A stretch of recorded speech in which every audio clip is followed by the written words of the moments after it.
पता क्या करना है बेटा जी, मुझे तो लग पता गया।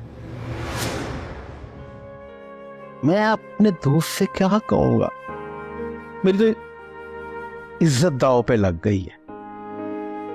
बाजी ऐसे तो ना कह, अभी बच्ची है ना वो, देखिए ना शादी के बाद उसके लिए नई बात है, तो सुन के थोड़ा सा परेशान तो हुई है।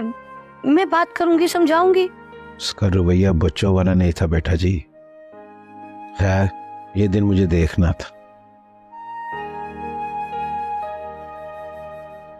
तुम इस तरह करो, उससे बात करो, उसे समझाओ और उसे राजी करो।